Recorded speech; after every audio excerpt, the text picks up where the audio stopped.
famous approach in the software engineering. So in the lot of textbooks as well as in some literature, we see that object-oriented software engineering, because of these practices, it's been discussed. So today I wanted to review the object orientation, not to introduce you the basic concepts. I wanted to discuss at a high level how these concepts affect the software engineering process. And I may not be able to discuss everything in detail. So the discussion forum, I am planning to use it to invite all of you to propose the other practices which you think that will be very useful to practice the object-oriented software engineering. Okay, so let me start the first section, part one. So I'll discuss the basic thing. I also like to get your opinion session, so I will ask the question, and you're also free to ask the question and give a comment through the chat box, as well as anytime you can unmute and talk to me. Okay, you're welcome to do so. So let's look at the first thing. What is object orientation? Okay, so if this question is asked, the different ways people can say, but it is simply a kind of a paradigm. So what do you mean by paradigm? What do you mean by paradigm? Any suggestion? I mean, the people say.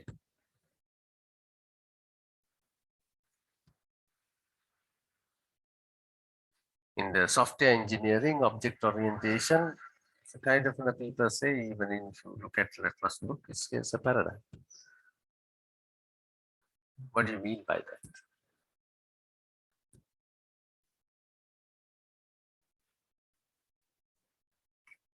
that? Pattern is very specific thing. Pattern most of the time is discussed. Pattern is in a kind of a documented source which people can reuse. Paradigm is in a kind of a culture with which we have so many practices which we can follow. So it has become a kind of a culture in software engineering. Okay, you can see with lots of practices, lots of concepts which people can apply in the design, development of the software product and services. I mean, there are lots of things that comes with object orientation. Among them, abstraction is considered to be, the most powerful technique that is available in there. So, in a simple term, abstraction is a tool that may present the complex things in a simple format at very beginning. That helps the people to understand things easily, but they may not be able to know everything. But overall, what we call the big picture, the people will be able to get. So once you know the big picture, at least you get some idea. So abstraction is not something invented in object orientation. It's an already established practice in our society. So for example, sometimes you may have seen this picture is a kind of a popular picture drawn by the Picasso, the famous person. I mean,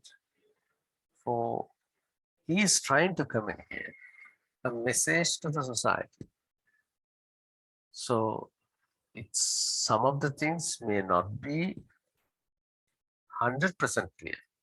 Even looking at this picture, different people may interpret different things. And probably the two people may interpret the picture completely in a different way. So this is, however, if the several peoples are, if they can identify the core message there, then probably they are trying to communicate on one important thing. So I don't have any more time to discuss in detail, but if you looked at this picture, it shows some sort of a social struggle in the society that may be due to kind of a war or other thing. Lots of people are suffering. It's not a picture that shows very calm and stable. It's a kind of a picture that brings in a suffering in the society. So that may be the core thing, but the different people's interpretation may be different. When it comes to the software engineering context, now you may have seen lots of diagrams similar to this. So what is the problem here?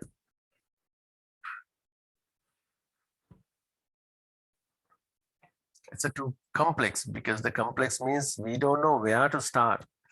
Okay, there is a label called start. So when I start, then I can let me make it a little bit larger. Okay. When you see that one, there is a start and 3.1, then there are so many lines go here and there. So people find very difficult to get the big picture. If this is the first picture a person has to see, well, definitely it's too much of details. People find very difficult to get it. People would like to see the document in a kind of what we say in abstract terms, to showing the key thing, what is happening. Probably once you know that one, you would like to browse to the details to see the different things are happening. But then obviously this is not the starting point. So the abstraction here is kind of a mechanism where people can see the big picture, very simple, what we call contextual diagram or high-level diagram. And from that, people will be able to browse into details to find it. Okay. So talking a little bit more on the abstraction, complex systems hard to understand, of course, that is obvious. Why we call something is complex when there are too many information. So theoretically, people say people can hold in their short-term memory something plus or 7 plus or minus 2. That means 5 to 9. And for average person, there may be exceptional cases, but that's what they say. And there is a problem not just simply in a number of items. Again, the order also is not very user-friendly. Now, if you look at this phone number, more than 5 digits, definitely, and more than 7 digits. Finding very difficult to keep in mind, and people don't see any meaning by looking at this number. So if we want to see kind of a relevance, if we can build some relationship,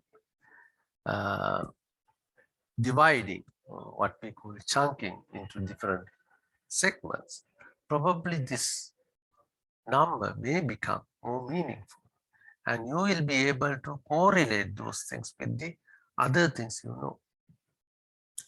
So that's one technique, what we call this kind of splitting concept, the complex things into parts, and then use these parts to see the relationship. Is one technique to practice the abstraction. abstractions as an activity, as an entity. What does it mean? What comes to your mind when you read? Abstraction is a thought process where ideas are distanced from objects. Other one says abstraction is a resulting idea of a thought process where an idea has been distanced from an object.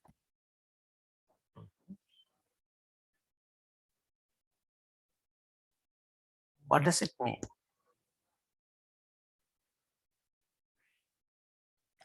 When you say abstraction as an activity, abstraction as an entity.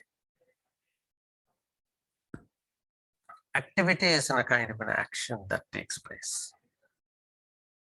Entity is in a kind of a data set, which is a collection of a data, which is there. And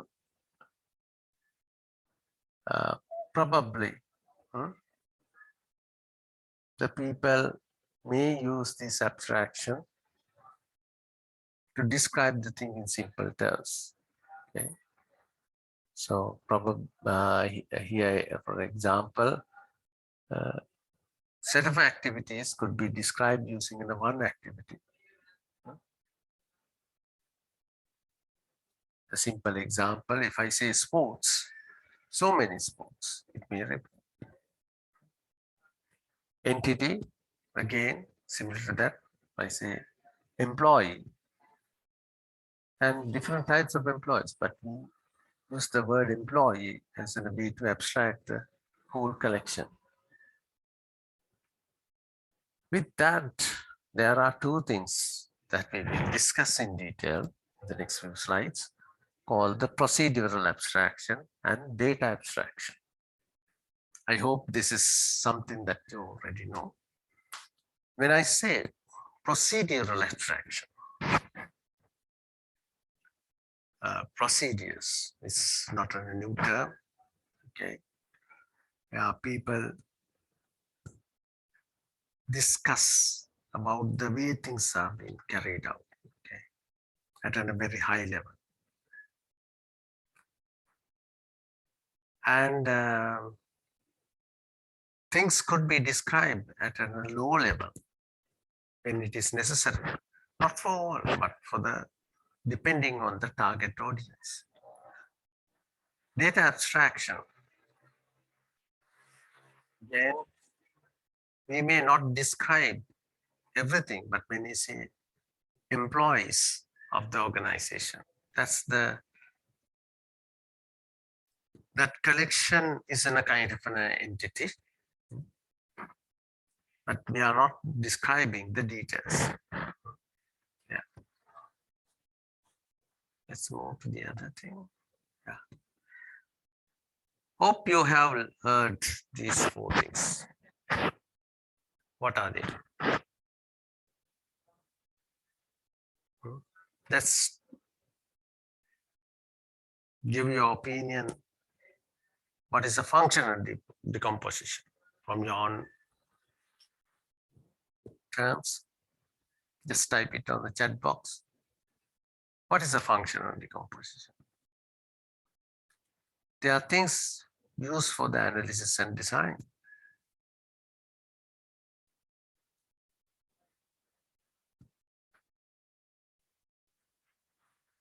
Just type what you feel. Modularizing based on the functional aspects. That's the one feedback that I received.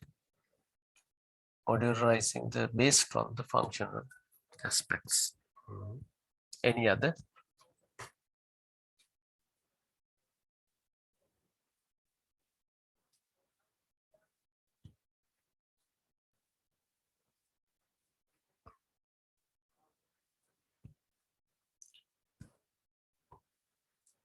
Functional decomposition.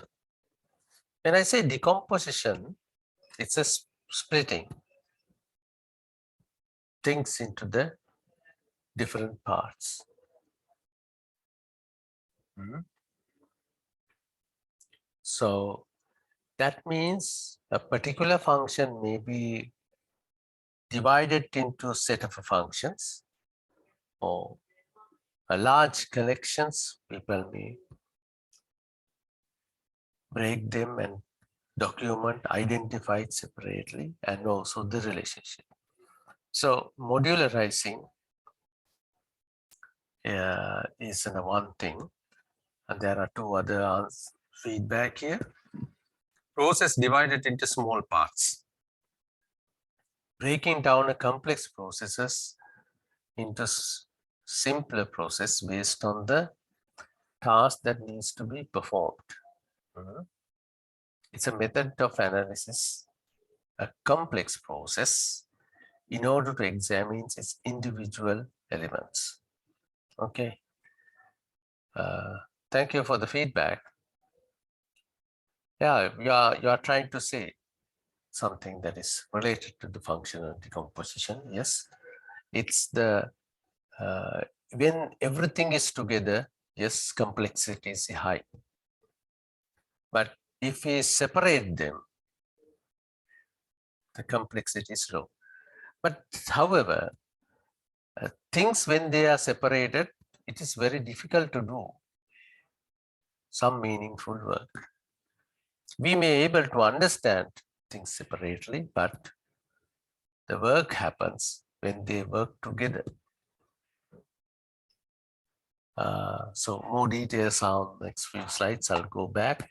Data flow approach, information modeling, and object-oriented modeling. So those are the major approaches what we have seen in the literature for analysis and the design. Here is the facts about the functional decomposition. Just read it.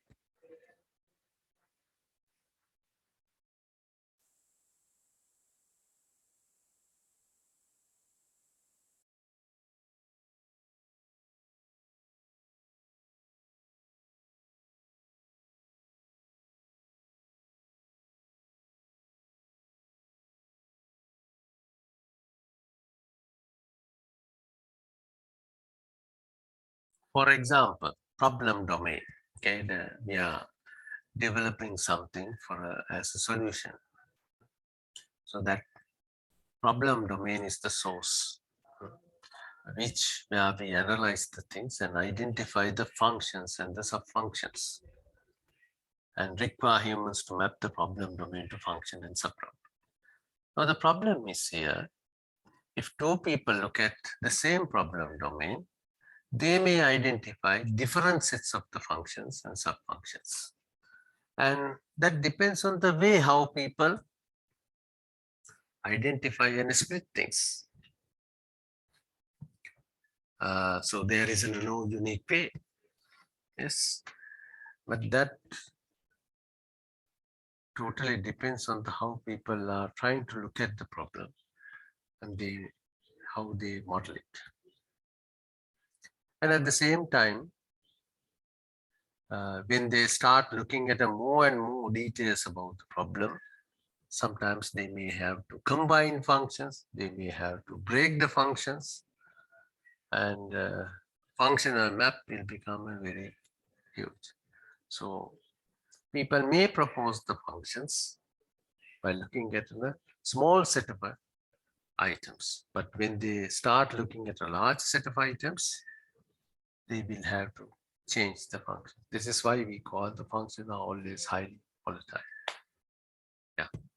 So this is, I'm not going to say in detail, but this is what we can see in that process. So the same thing, the data flow approach. What is a data flow approach? Without going into deep depth, how things are happening, we want to see on a top level how things are flowing. There may be reasons, but we are not interested at this stage. We are interested to see how things flow from one end to the other end, from the problem to the solution. And that will help people to visualize the problem.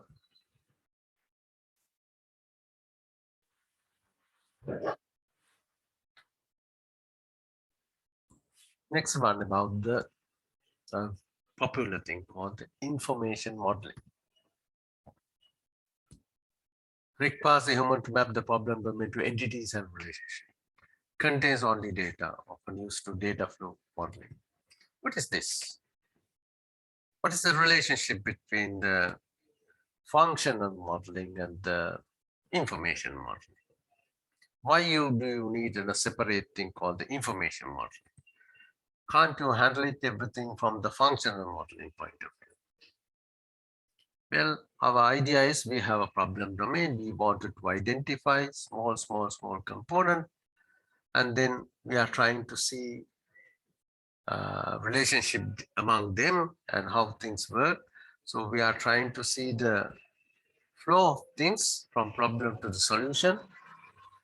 The idea is to then map that one computer-based systems as a way to automate or solve the problem.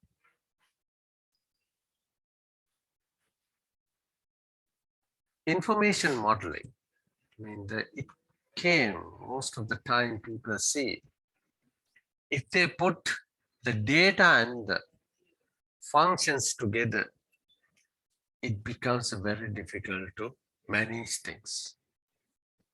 At a very first stage, people start using the files, the data files and the functions together.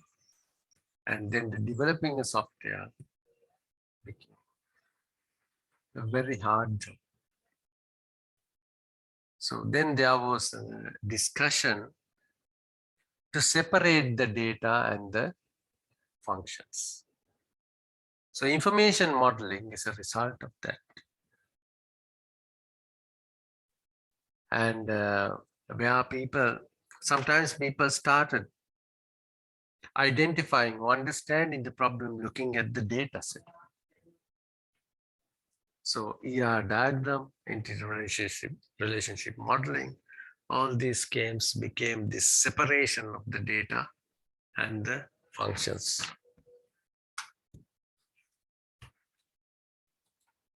So the main thing, they are different. Yeah. Next one is the people start talking about procedural or structured paradigm. Where the procedural are where the functions people identify, and data abstraction is an information model people develop on below. So in technical terms, people said procedures work on top of data. Data are in databases. Programs don't carry the data. They can access the data whenever they want. They do the process and they write back the data. So they became a silent group who are doing the work, but who don't keep the data. So the data became a responsibility of the database. So their information modeling was there. So that is the kind of an initial approach in the developing the software. So people go and identify the procedures and they define the program structure and they start working. So the data is handled by another group and they put into them into the databases. In principle, nice approach, and it's much more easier to develop the software in that way. But later, people realize it has so many problems. They work together, but if you treat them separately, they do not exist together. Always, procedures are not very active entities. They work only with when the data is available. That was some kind of a common issue in the procedural paradigm. Opposite was the object-oriented paradigm, where they combine the data and the procedures together. So this considered to be going backward. Okay. the procedural and the structured paradigm, people want to separate the structure and the data. But here they want to separate, they want to combine both the data and the functions. So that is the key thing, what we can see in the object-oriented approach.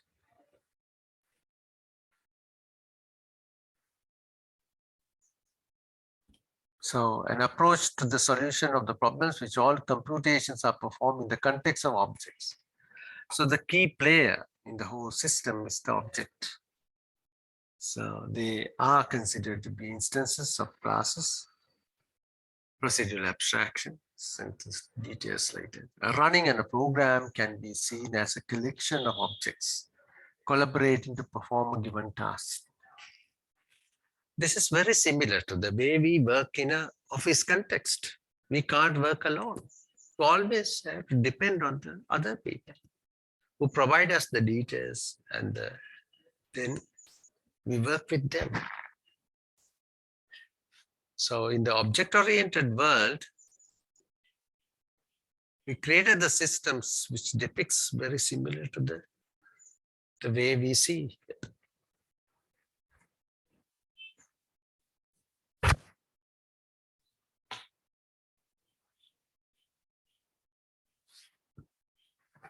Here is a two example.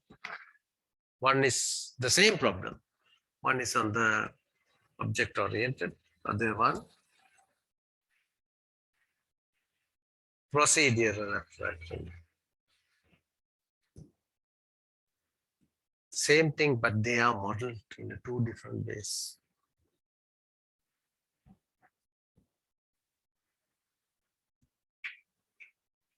Now, if the question is asked, which one is better? You can vote to any party. But what is your justification to say this is better than the other? If you say object-oriented, so you have to say why object-oriented? Why not the procedural one? I'm happy to hear your feedback. Just type it.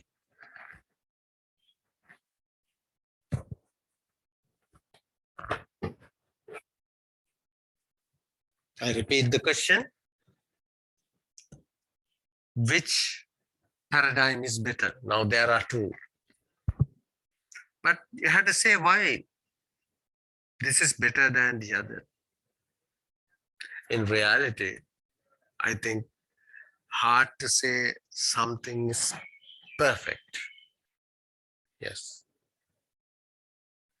But always we are arguing and we are trying to say something is perfect based on some references that we do have it. So just type what you feel.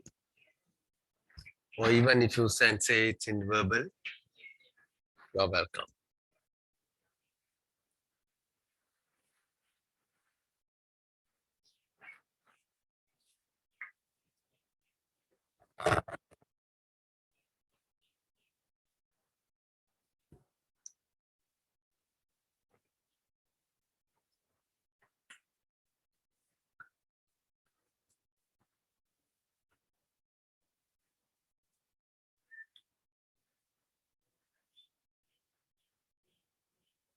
I don't see any feedback. Happy to read it and see. If you say object-oriented, why do you say object-oriented paradigm is better? And if you have an argument on other, say, yeah. Or if you wanted to say a general comment on both this paradigm in the problem solving. So I hope that I'm talking to the people who have learned about the object-oriented concepts, methodologies.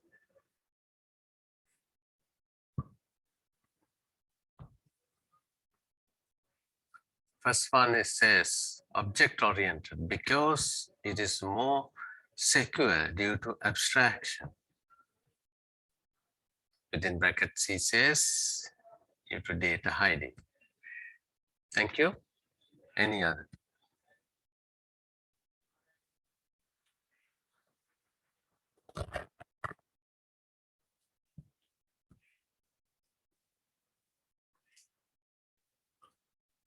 Object-oriented programming is a more advantage as with the use of an inheritance. We can reuse existing classes to derive a new class which saves time and the cost of the program. We can reuse the existing classes to derive. Okay, thank you. Any other views, suggestion? To justify object-oriented is better or not better than the other, its counterpart, procedural paradigm.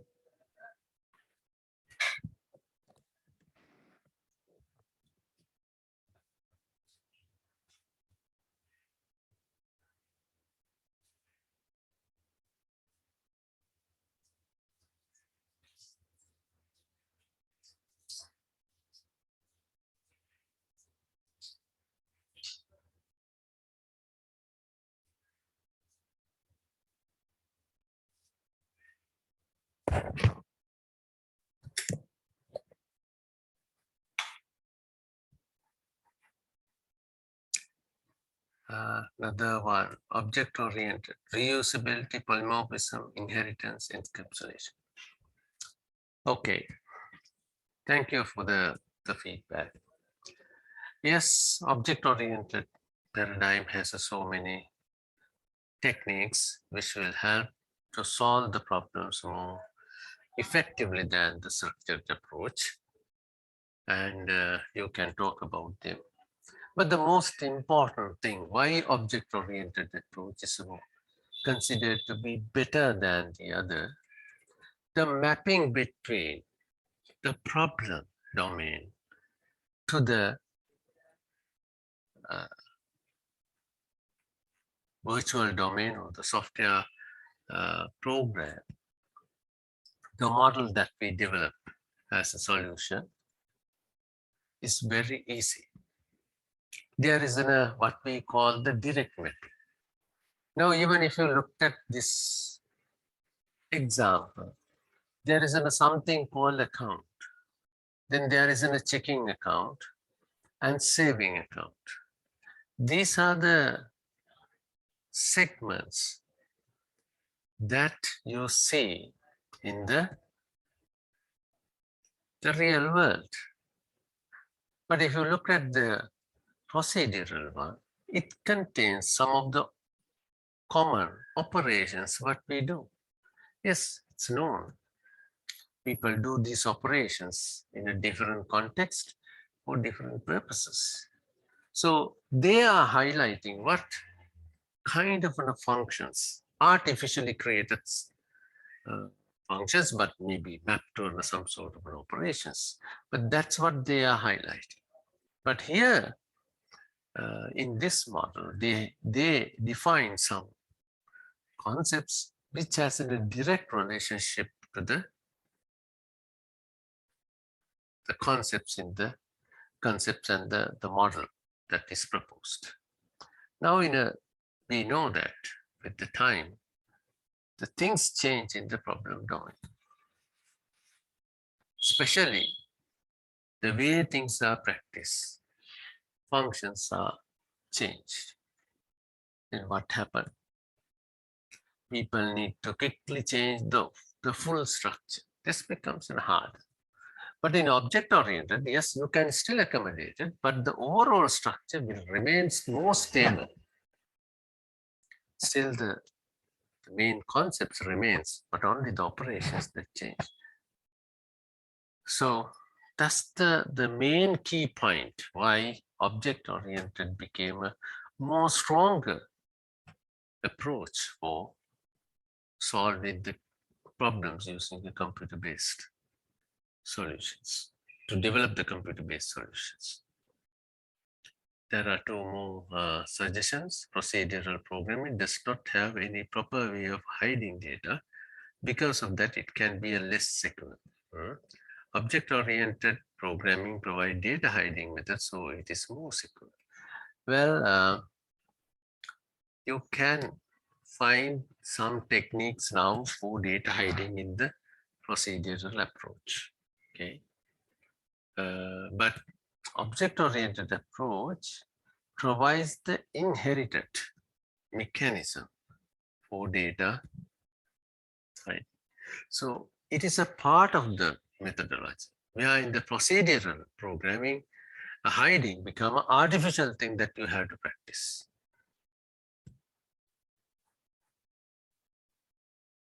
So if I ask this question, I mean, technically, if someone wants to argue, people say structured paradigm had a great success initially. It started to fail with the larger products. The size of the products are described using the line of codes, LOCs. It's there. The maintenance problem today up to the 80% of the effort. Okay. So these are some of the two things. When the project becomes big, very large, procedural one becomes hard. Maintenance is a key issue because the things changes, then if you have to change the whole structure, it becomes a problem. Now I have another open question. Suppose if I develop a system using a procedural approach, and I develop the same solution, but using the object-oriented approach to paradigms, which one will have the least number of codes, or which one will be the small in size? I'm asking with respect to the LOCs, which one will be open for you? At least guess which one is better, which one will be smaller. We can have the other factors to justify, but I'm asking about the size. Which one will be smaller in size?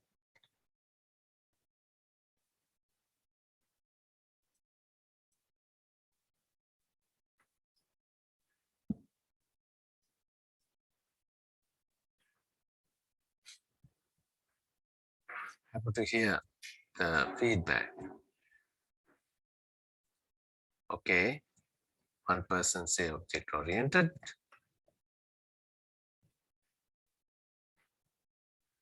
Anyone say the other thing? So we have two parties here. I'm asking you to select only one party. The party which provides object-oriented.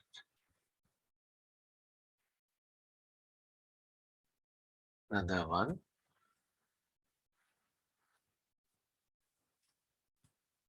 Looks like we are biased to OOP.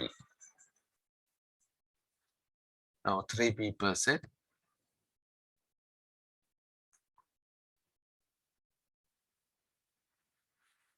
Okay, let me tell my view. This is what I am trying to analyze during the next few slides. Is a very open research question. Theoretically, we can argue and say, yes, object-oriented softwares have a small in the size with respect to the number of codes. And also, there are reasons which we can justify. And there are other features, other reasons as we highlighted, which we can use to say OOP is better than the traditional structured approach, procedural approach. Yeah, but this is a research question. People need to prove it technically, solving the problem, trying to get it, and looking at not only the size, but even with respect to the other things.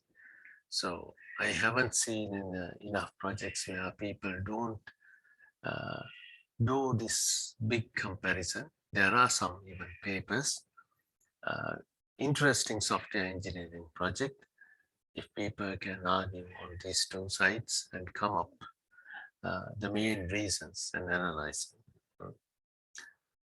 Obviously, there are lots of benefits. I think I have listed few. Not going to say everything, but hope you can get.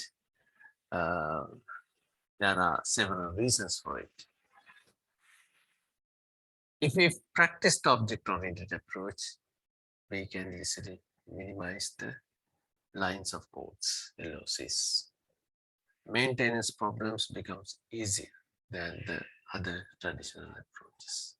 So these are the key reasons why OOP has become so, OOD has become so popular methodology among the software engineers. So I'll move to the next set. Okay. Next is start with a model. I think I explained to some extent what is a model, but like to hear from your opinion from the software engineering point of view. Okay, with respect to the development, what is a model? We discussed this one in detail.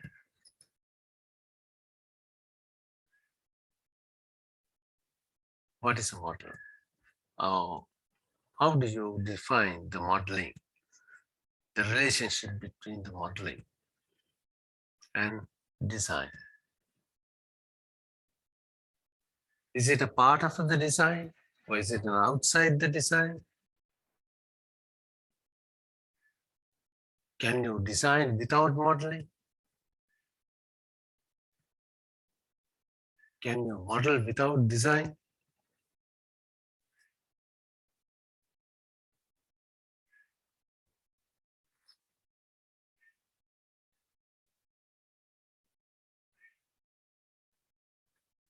Representation of a system for the stakeholders to get an idea of what is being built. Yeah, to some extent, yes, we can say.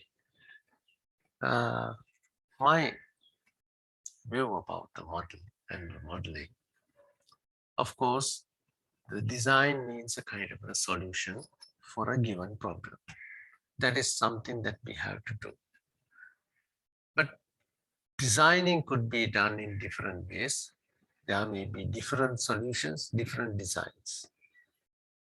But we are designing based on a known set of requirements.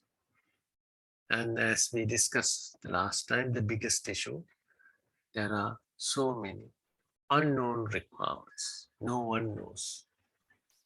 And they may be merged. People may identify those requirements sometimes after delivering the product.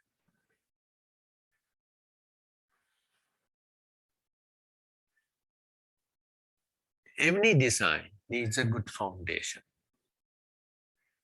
If the foundation is not very strong, the design will not going to be strong. As we see in the other engineering constructions, like in the house, foundation is a very important factor. On the other hand,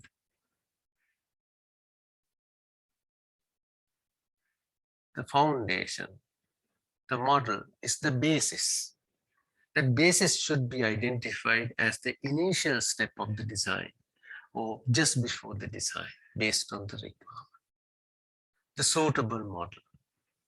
On suitable model, the software, the detailed design of the software will be developed. Okay. That is very important. So if the model is wrong, if the model is not very strong, the solution, well, solution will definitely have the similar sets of problems. And at the same time, as you discussed before, in the software engineering process, of requirement engineering process, no one can give a guarantee that we have captured all what we want. Always there may be gaps of the information collected. model is a kind of a thing for people to visualize and identify those things which cannot be recognized in advance during the data gathering and analysis. So model gives the big picture. Through big picture, people could do the validation. Yeah. And here in this example, it shows no one has seen the dinosaurs, the animal no more longer in this world, but we see everyone has so many different things. How come? Is it through imagination or time travel? No.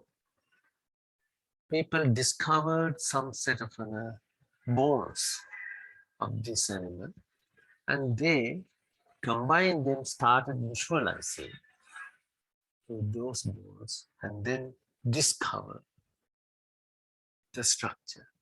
So the model is a powerful tool which helps the people to identify things are missing, things are not stable. So modeling is considered to be a good practice in software engineering, not only for the object-oriented, for even the other thing, but in object-oriented context, the most interesting thing, this becomes an easier thing to do. I'm not going to discuss everything, but I'll take the things. What is this? We use models to describe. A system has a one model or many more, several models. What is your opinion? System has a one model or many models?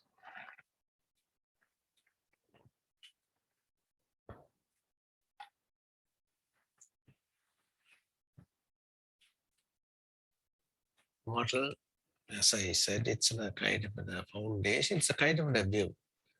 Most of the time, people are trying to look at the foundation or the structure based on a particular view. So several models is possible to identify. People start looking at from the different points of view. So object model, for example, is where the people see how the different components, small working entities work. Functional model, behavior of the system. The dynamic model shows the different status of the system. But when I say system model, it's not one thing. It's a collection of all these different models.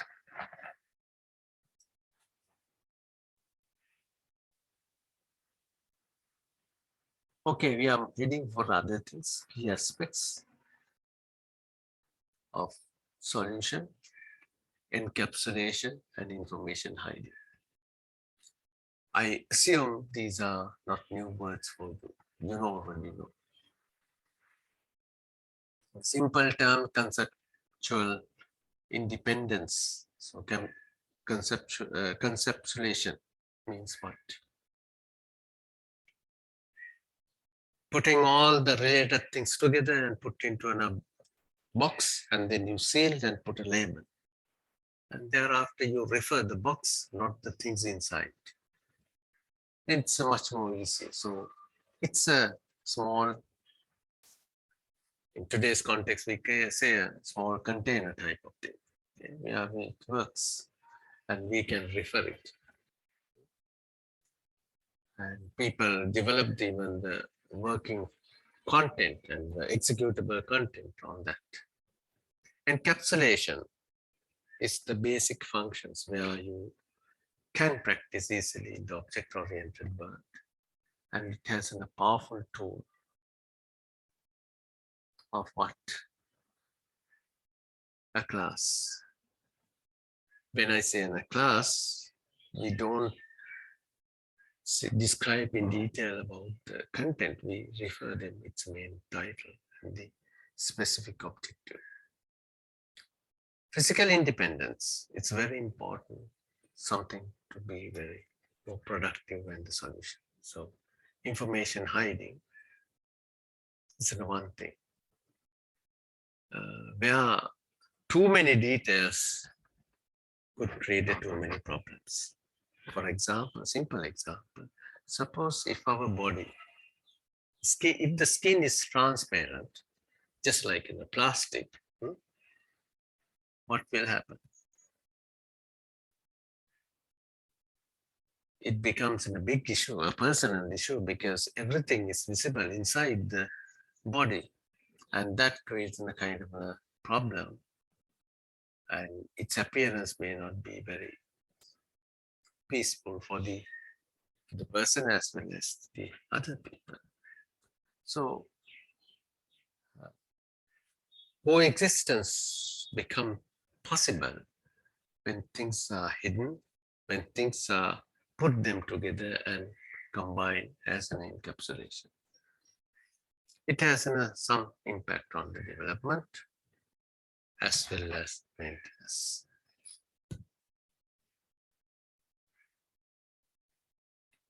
So technically, how do you practice the information hiding? Assume that everyone here knows these 4 things. What are the 4 things? The way to control something, it's the visibility of a particular thing to the others, even in everything system. When I say access modifier, without any access modifier, that is in a class, then class is the owner. He has the full access to everything. He knows everything. There's nothing to hide. Of course, that's acceptable. Then same package, it's something like a family members. Family members, you should have more right and power to look at the things. So the second same package is in the family members there. Subclass, there may be children under the parent.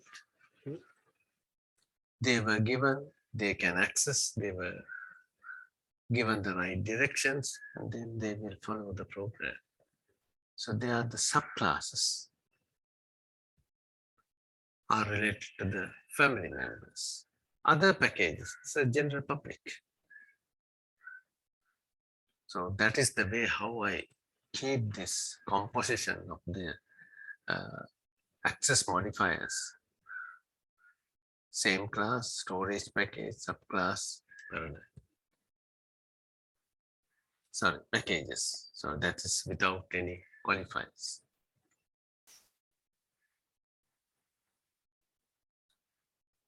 Encapsulation, yes, its benefit is to hide the complexity and also facilitate to some extent to implement the information hiding. Yes, so there are several benefits on that one, especially the modeling the problem easily.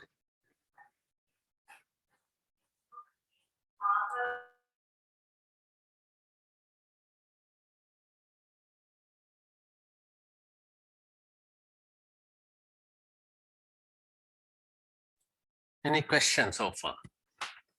Please feel free to put anything.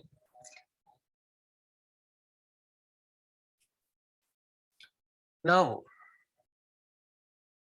I think whether it is in a structured or object-oriented, you see a flow.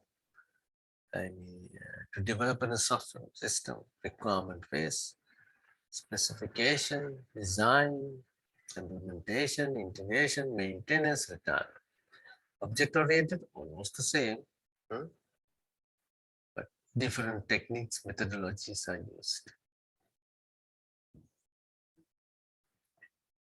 Both these paradigms, we have to keep in mind the difference between what and how.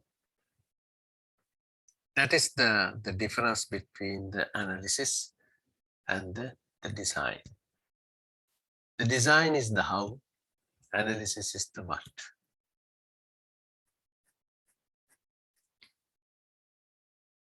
The biggest advantage in the object-oriented modeling,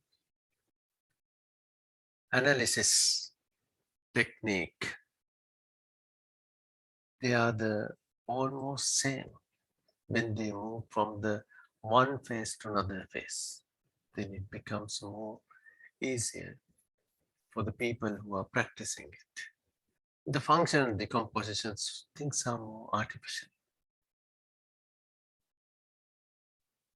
Hence, what we can see here, this hump is the gap, in other words, from analysis to design. System, then this is what has to be done, design, how to we do it, architectural design, detailed design. So the people, architectural design determine modules, detailed design each module. That's what happens in a system development. And we can see, we can reduce the gap, and that is another big advantage people get through object-oriented approach. Determine what has to be done, determine the objects, determine how to do it, design the objects. Yeah. So, as you can see there. What is this morning? Any comments? Any suggestion why I say like that? Why not to use the object-oriented, but do not use the object-oriented paradigm to enhance the product developed using a structured paradigm? The new part is totally disjoint. How it works? Any suggestion, comments from you? I'm happy to hear the others' comments. Please. Do you agree or disagree with this warning?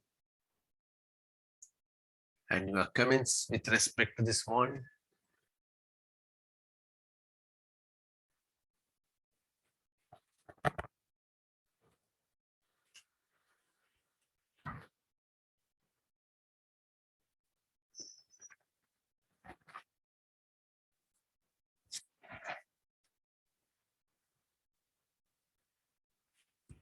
I'm looking for some answers.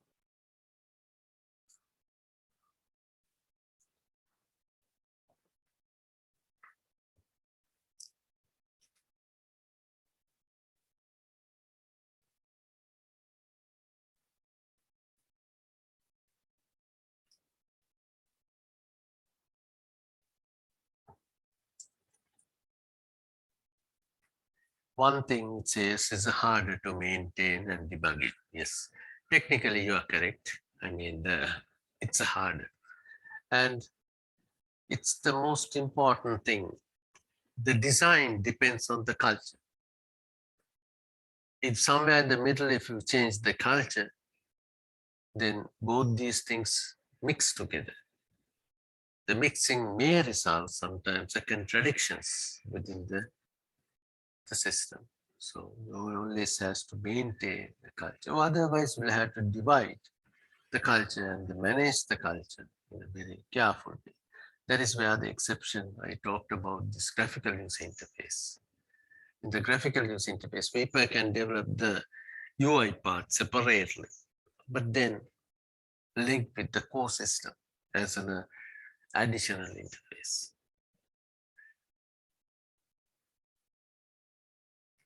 Exception is okay with something like a microservices when things can be separate safely. Yeah.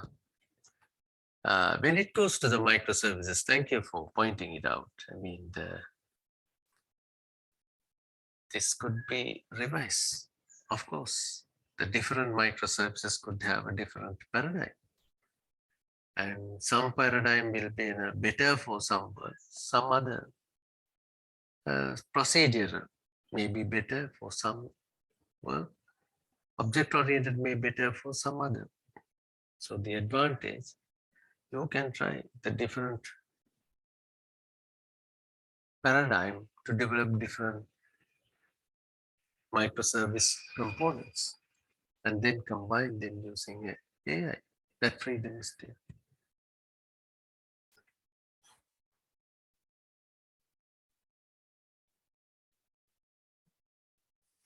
Have you ever heard what is called the divide and conquer?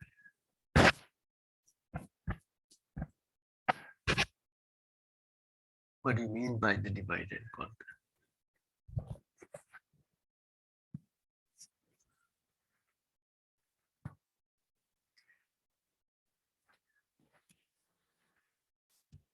As name suggests, divide means break. Break and manage separately. Integrate at a higher level to get the results out.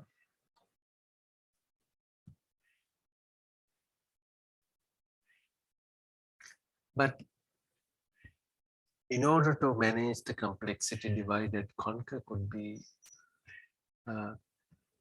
available technique for us when we do the object-oriented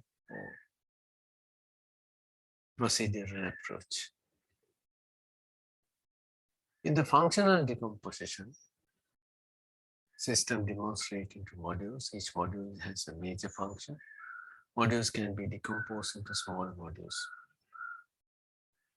So then it will result this kind of the big structure. It's hard for one person to know everything, obviously. And one place is changed, that may affect most probably other thing. So that is one problem what we see in the divide and conquer approach.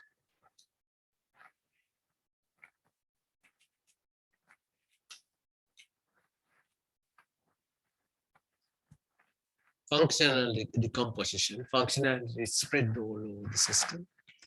Maintainer must understand the whole system to make the single change to the system.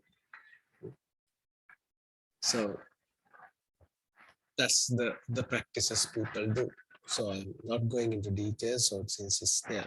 But important thing is here, object-oriented decomposition. We start not like in objects. Okay. So objects, we group them to identify the classes of the server. Again, the open question could be raised asking which decomposition is right now.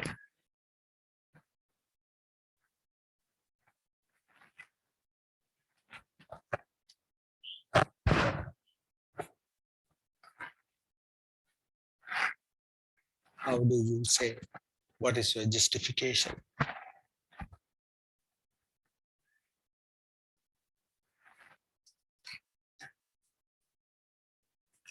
Recursively break down a problem into one or more subproblems of the same or related type until these become simple enough to be solved directly. Yes, very good.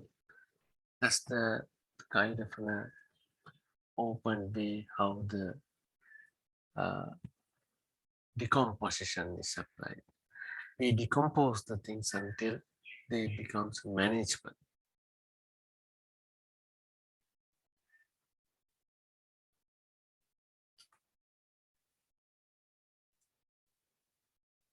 So answer for this question, which decomposition is right one?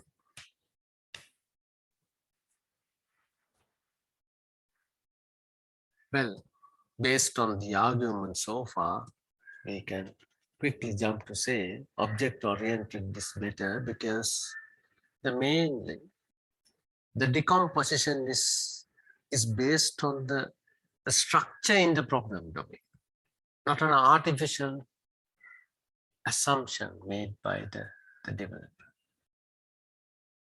So then, even if two people tried out, there is no more similarity between these two.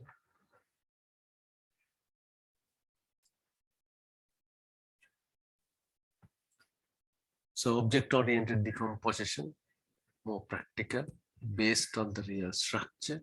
Even if there is a change, it's easy to accommodate. But functional decomposition will be more theoretical, based on the respective software engineers' identification of the problem domain.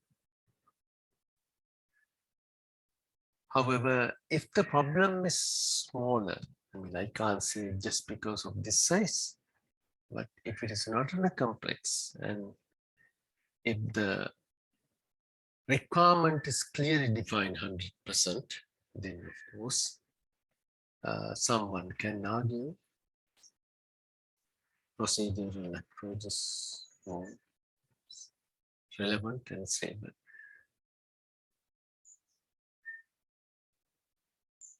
Okay, let's move to the next one. It's a simple concept I just wanted to introduce. Object means what? It has a properties behavior. Creating and deleting objects. Object is an abstraction of something in a problem domain, reflecting the capabilities of the system. Keep information about it, inherit with it, or both.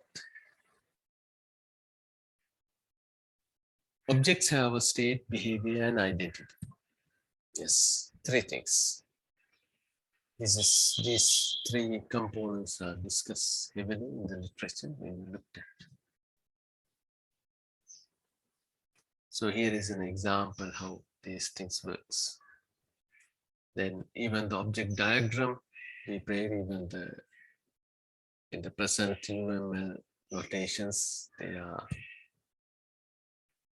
depreciated techniques. Exactly don't know why, but yes, starting point is this. However, in the design documents, we see most of the time class arrangement, class diagrams.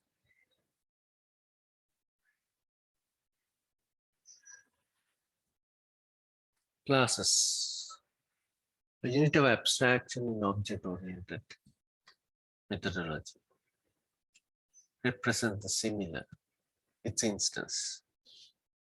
It's a kind of the software, contains the methods and influence their behavior. So this is what we see in a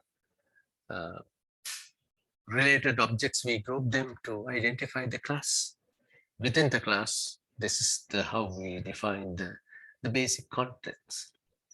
Unit of abstracting object-oriented methodology represent the similar objects. It's like that.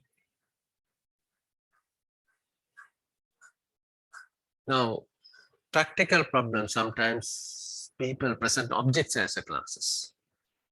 That's not correct.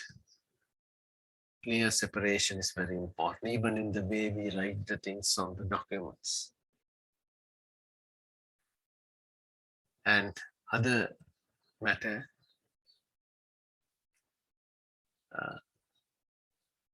some objects, what we call the complex objects, may appear as in a class, depending on the way it was described to the client.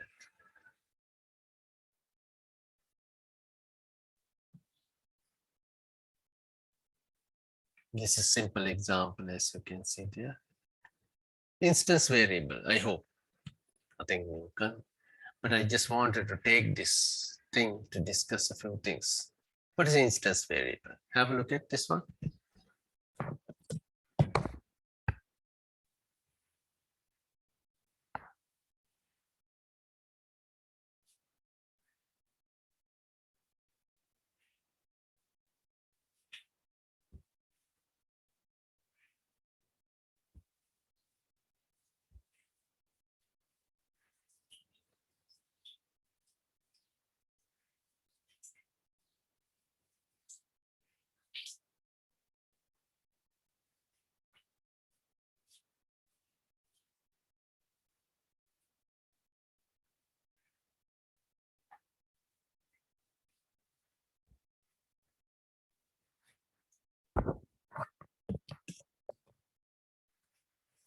Why are we using the instance variable?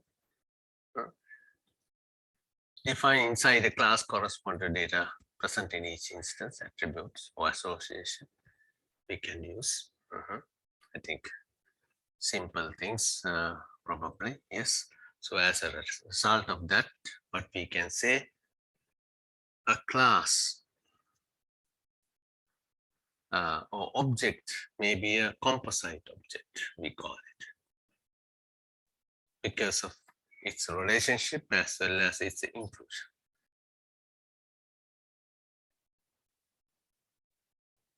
Variable versus objects. A variable refers to an object. We refer to different objects at different points of time. An object can be referred by several different variables at the same time. Type of variable determines what classes the object it may contain. So something simple programming style, what we know. So then this class variable, a thing which is at a high level data type, where we declare the variables within a class variable. So then it refers to an it could refer to an object which has belong to the same class.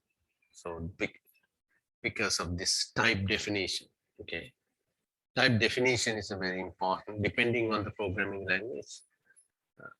Simply Java, you see the type definition is very strict.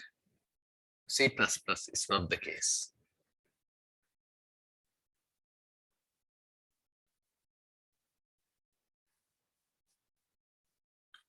Class variables, yes. So that's all for this one. Any question, anything that if you have it, please ask. I'll take the last part. So that is that part.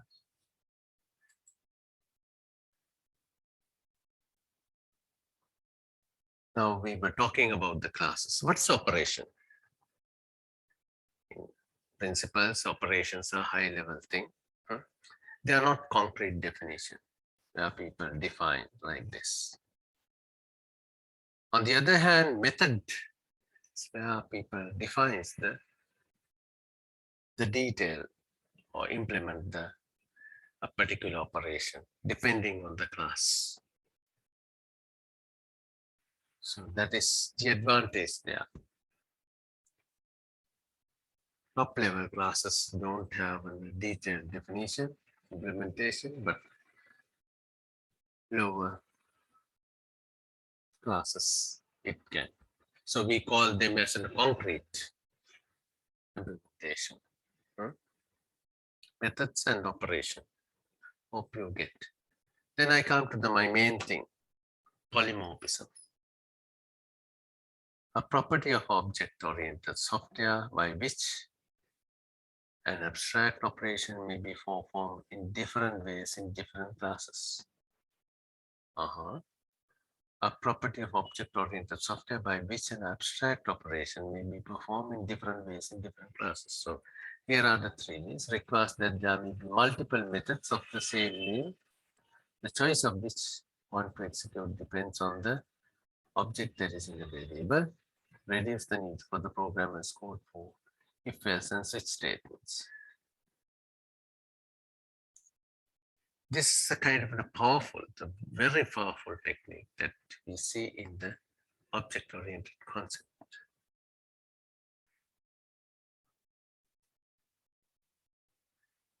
How come? I mean, if I talk a little bit more on this one, any comments, any suggestion about the polymorphism? Any view, any question about the polymorphism? I'm happy to hear from the others.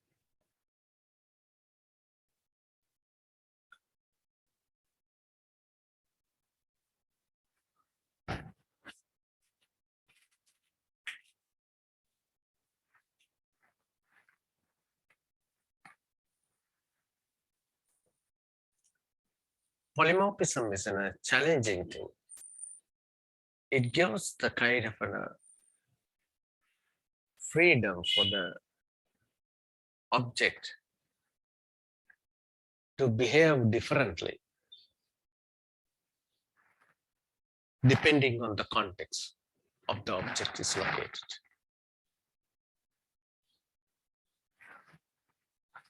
Is this a good method or is it a bad method?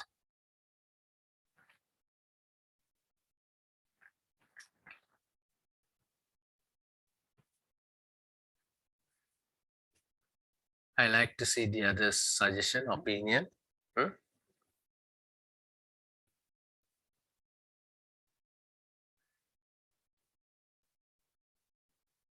A method could behave differently depending on the context, yes,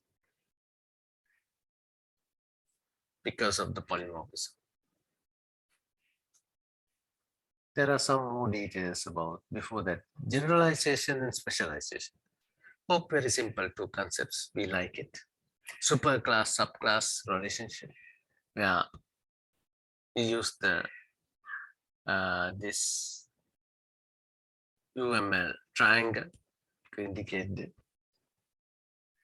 Here is an example.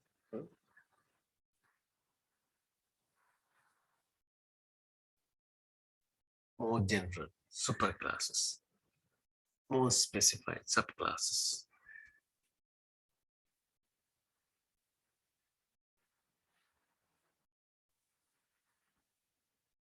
More general bits descriptions abstract out of from the specialized classes. So yes, it's good generalization, specialization.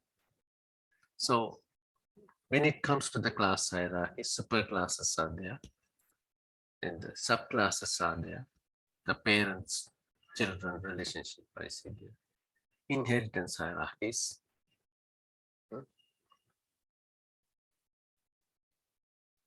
Inheritance, implicit possession of all the subclasses of features defined in superclasses.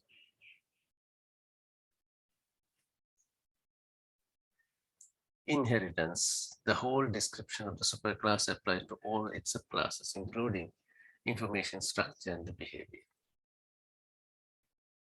So I hope it is not a new thing. My question is this to all of you. Inheritance is such a good, powerful technique. Why are we refusing multiple inheritance?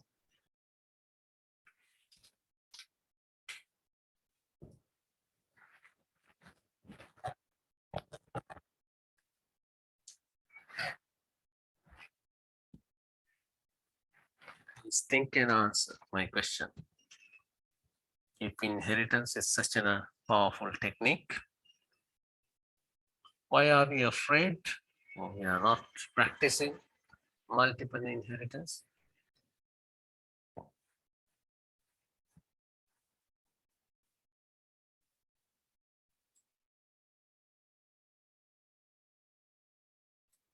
Type your view, comment, even on the chat box. I would like to see that, hear that.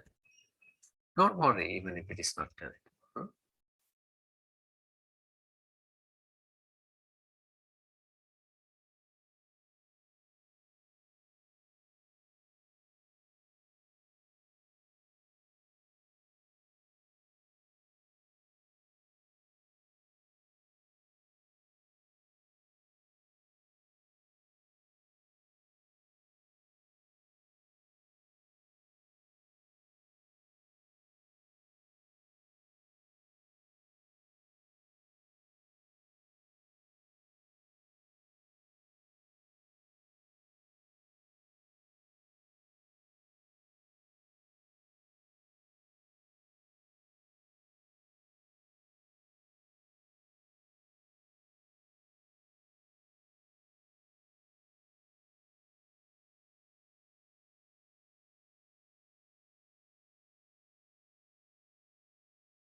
Okay, I have a few answers. Not all programming languages support this. Yes, Java, for example. Then to prevent the confusion, multiple inheritance. It will create a more confusion where the data came from some time. To prevent ambiguity, it may lead to ambiguity. In Java, not support multiple inheritance in classes. Yeah, as you mentioned, one of the problem, ambiguity, is otherwise what we call multiple unpredictable behavior of objects in the real world that is there. It is not a bad thing. Unpredictable behavior is always there with the people. But in a software program, if we created with that, that will lead to a definitely other problem. So in the real world, the multiple inheritance is there. And sometimes people say, or do one thing on the same condition context. The same people do a different thing at a different context. So this unpredictable behavior. So information structure. That's the main reason. But there are other problems that could lead. A contradictory situation could arise in the when a software program is running due to the multiple inheritance. That's another thing. Well, this is a so-called simple diagram which we used to show inheritance. And hope you remember is a rule. Is a rule is the way how we interpret this inheritance. And here is a small example how we manage the complexity using the mathematical objects like this. Yeah, we are putting. Then make sure all inherited features make a sense in the subclasses. Okay, like this. Then it comes what is called the very interesting feature in the polymorphism, overriding. What do you mean by the overriding?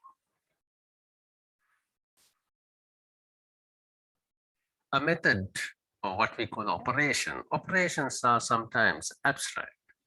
They don't have the details. Methods have the details. Then they become concrete event, what could be carried out. But however, a subclass can change the method.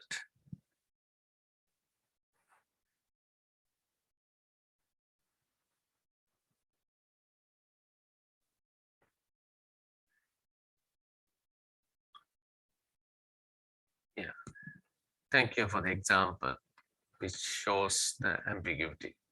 Yeah. Now, overriding, as you can see, it's sometimes we want to change the functionality of the subclasses. That's the main thing.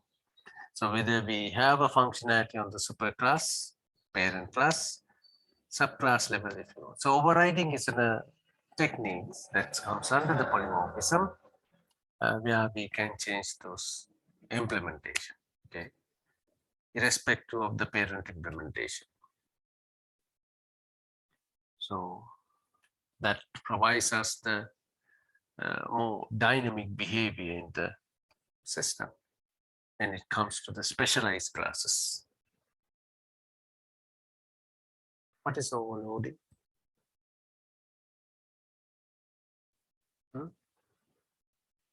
Hope these things are simple matters. What is overloading?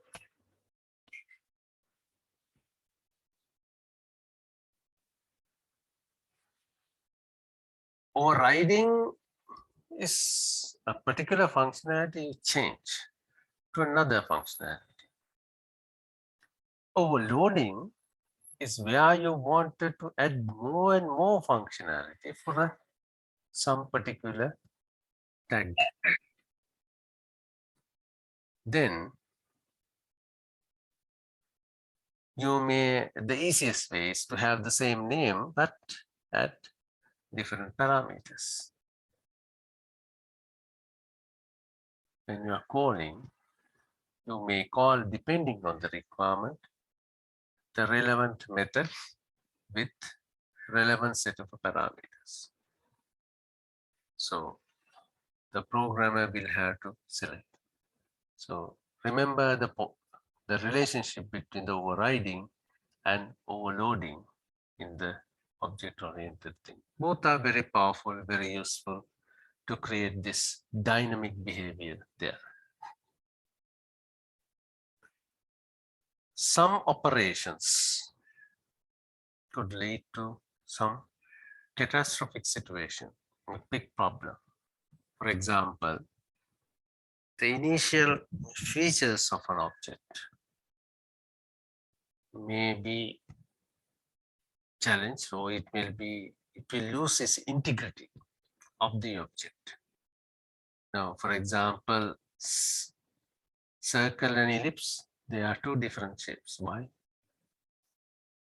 The radius of x, radius of y are different, not the same. But in circle, they are the same. That's the main thing. So here some operations may create a problem for the object, and the object's initial integrity could change. Then it cannot stay as the object under that defined class. So to protect them, it requires to control some of the operations and some of the parameters, and people declare those things as a part of the parent class. For example, declaring something as a final is one simple example. So the abstract class and methods, as I have already explained. Overriding is also will be done due to some of the very important requirement. Immutable object is what I'm just talked to you, and to maintain some of the key features that we do. Sorry, my connection went down. Let me take it again. Yeah, I was talking about the immutable objects. So when we override or when we implement methods, if there is a concrete method for operation in the current class, run that method. Otherwise,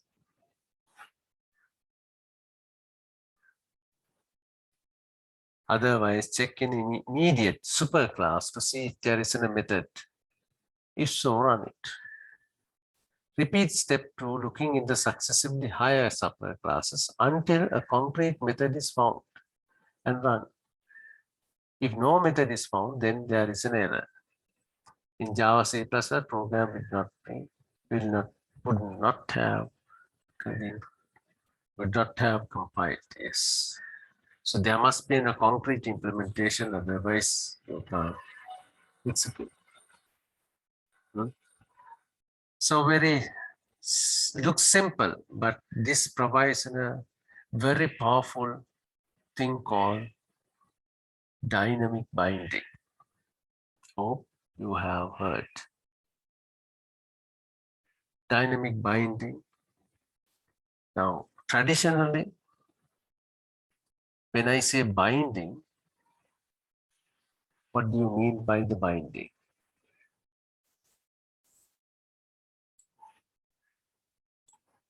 What is the meaning of binding?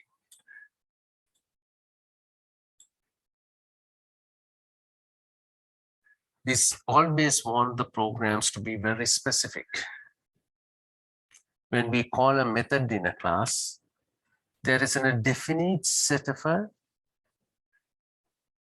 set of codes associated with that method to execute. That's what we call the static binding. I mean, the static binding, there is no hesitation. If you call a method, then associated codes of that method will be executed. That binding, yeah, is there. If that binding is not there, then to some extent it becomes unpredictable. And at the same time,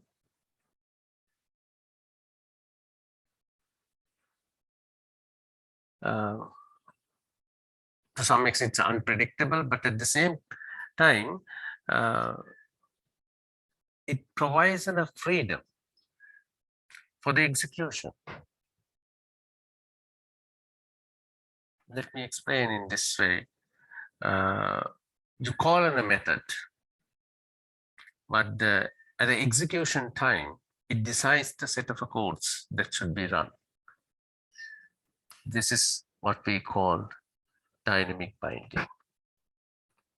So we are implementing indirectly multiple inheritance to some way, but it's not really multiple inheritance. Dynamic binding is a different thing.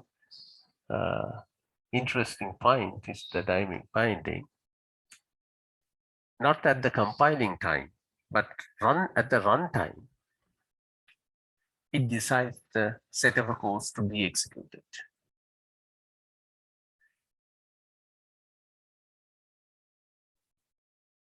Can you think about an example? Can someone give an example for a dynamic binding? I hope many of you may have heard this thing before.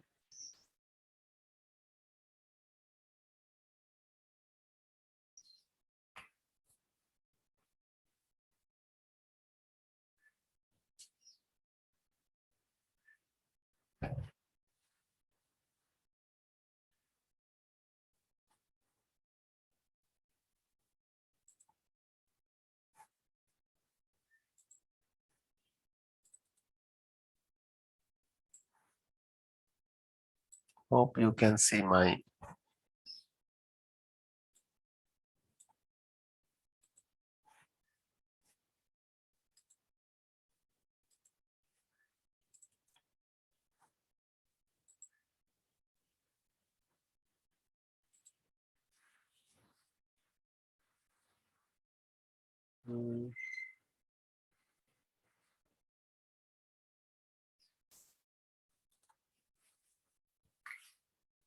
suppose we have I just write in a small code class say, I'm not just following the syntax, but let's say print let's say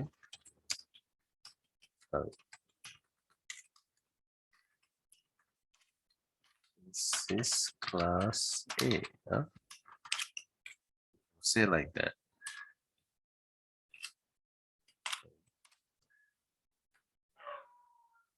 This is the class A. And if you say class B, you have the same thing. You print this is class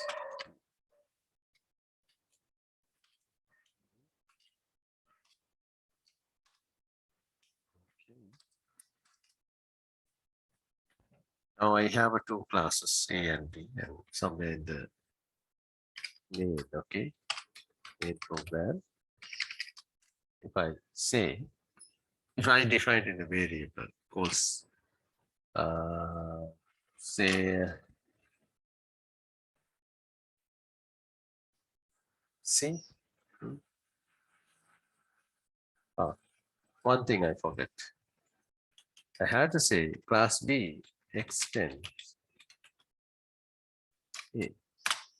Okay, just to talk. So then the B becomes subclass of A. A is the superclass. Then what happened? And I define in a variable, say variable C, and new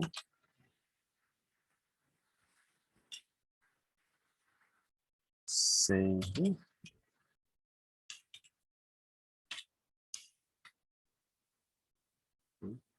there. Now, if I say C dot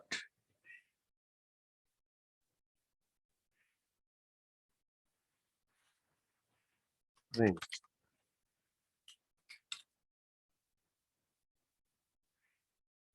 what will be the output? What is the output?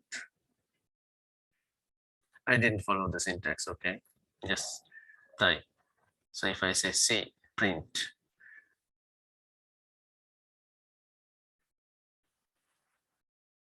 C has the class type A, but it is assigned the object B. This is class B. Yes, you are correct. This is class B. Of course, that is what we call simple binding, because the class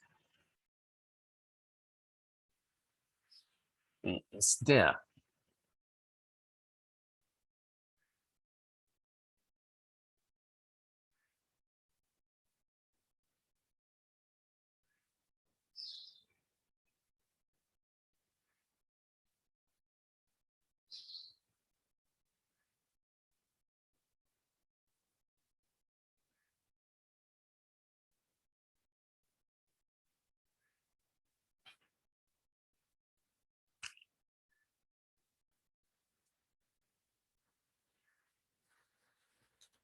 Can someone tell me under which conditions it will print this is class A?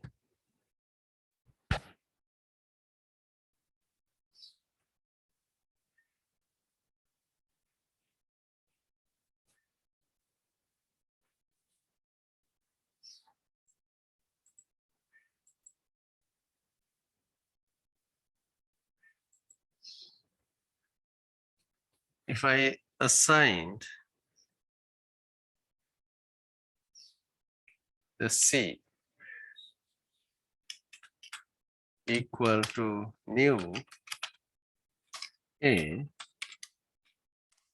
then of course C print will produce this is class A,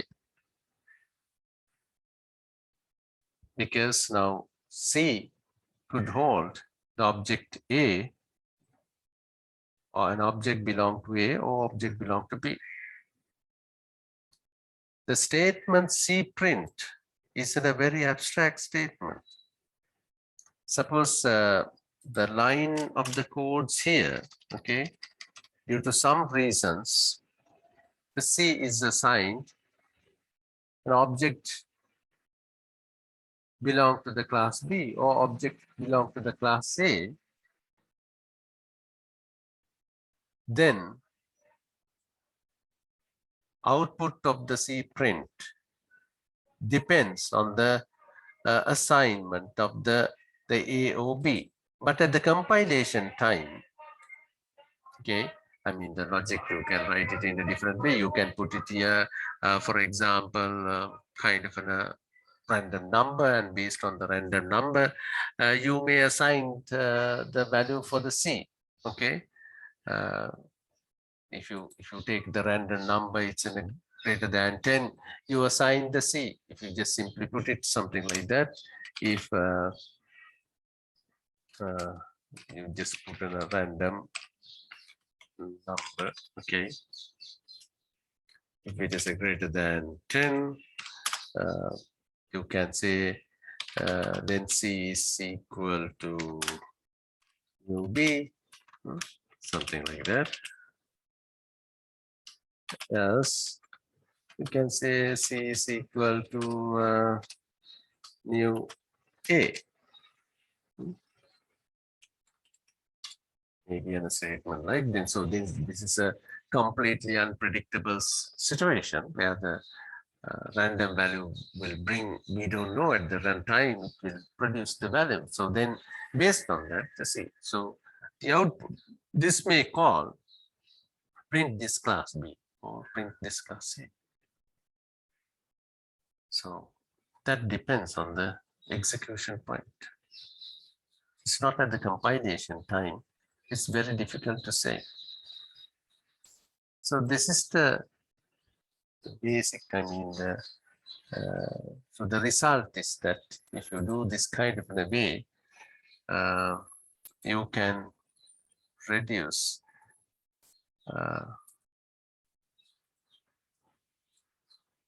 lots of things. For example, reduce sometimes the number of codes that you write it there. Release the programmers to write conditional statements to explicitly choose code to run. Okay, it's easier. So dynamic binding means that message passing, it's there, and not going in details, a very important one, and concepts define, identity, classes, inheritance, polymorphisms are important. So abstraction, modularity, encapsulation. So summary can save an effort, can improve the software quality. This is the main reason. Reuse of a generalized component cuts work, cost and time. Benefits. Encapsulation increases the modularity. Subsystem less coupled to each other. Better translation between analysis and the design models and the working code. So that's the main thing I wanted to highlight in this section. But as an advanced software engineering course, I like you to participate in this discussion. Discuss additional features of object-oriented design and development that could be used to develop software product or services with higher quality. Each student is supposed to propose in the one such feature. Yeah, I mean, the same thing could be presented in different way, but it's open for you. We need to discuss because it's a small section, but very, very important. We need to review the object orientation. So it is not simply in a class and other thing. Now people have so many new concepts also comes within a software engineering, object orientation. I don't have the time to discuss all these things. It's a separate class, sometimes in the object oriented design and development, separate courses people talked about. Overall overview. The review is very important, where you have to think about very analytical way these basic concepts and then try to see how they add value for the design as well as the development, making more reliable software, clean code, where people can easily identify the different relationships.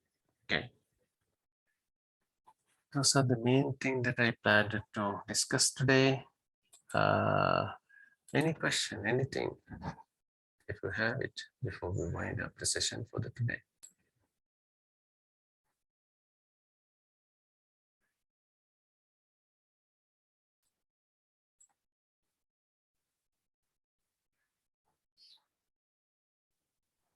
Sir, is there any separate discussion for that today's one? Sorry, I didn't get you. Is there any that discussion, that forum we need to attend? Yeah, you have to participate. All the people. This is part of the continuous assessment. Okay. So just making a posting for this one. For this particular section, topic 5, review of object orientation towards the object-oriented software engineering. So this activity is there. So you have some, I mean, usually I put in 4 weeks from today onwards, but please post your ideas after studying and doing it. Yes.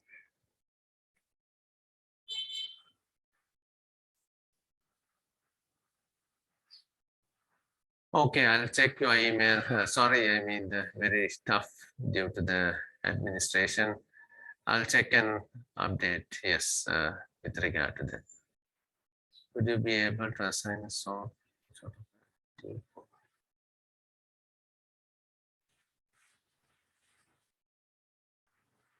uh,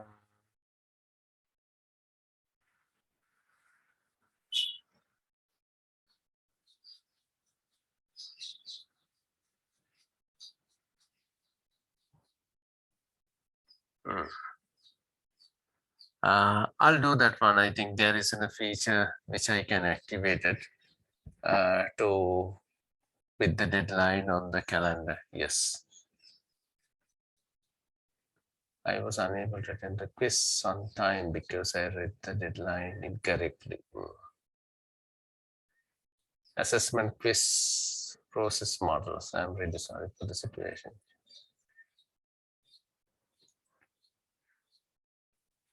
Okay, what I will do it, I'll give an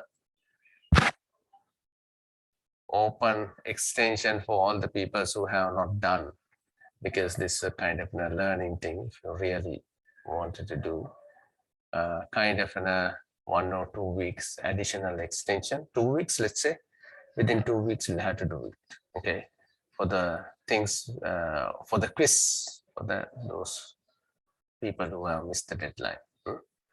Yeah.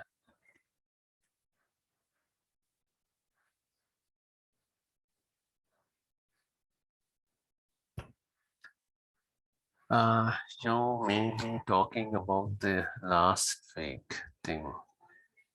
Submit the SRS. I said.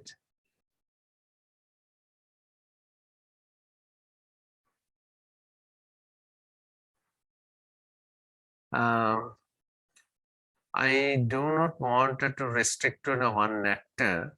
If you wanted to consider the 2 actors, that's okay. But what is most important? 3 functional requirements. Yeah.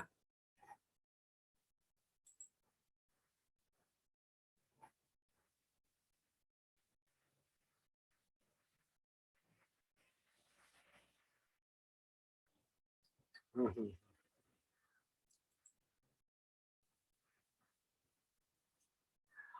You may be talking about suggested actor and the use cases. Yes, for this one, for the discussion forum, yes. Just to keep it very simple, I suggest one actor. Yes, that's easy, I guess.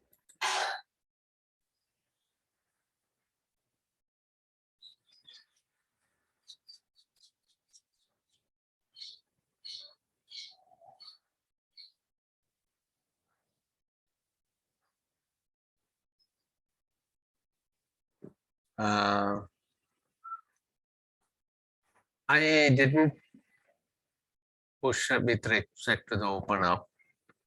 Yes, but it is an open forum for you to participate. So if you participate, if you comment, will I count the marks for the continuous assessment at the end of the semester? Yes, participation points you can get. That means you will get some marks for it.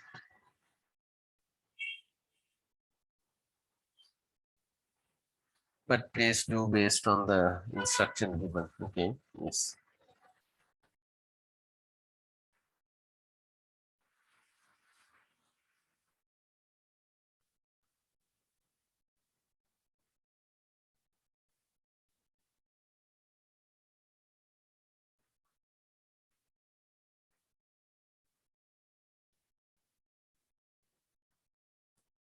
Okay, I answered to the questions which I received directly to me as a direct messages. Hope things are clear. So with that note, I'll stop the session for today. Thank you for the participation. We'll go to the next section next day, but I will activate in advance so you can watch. Next section is about Agile. Okay, yes, Agile practices and challenges.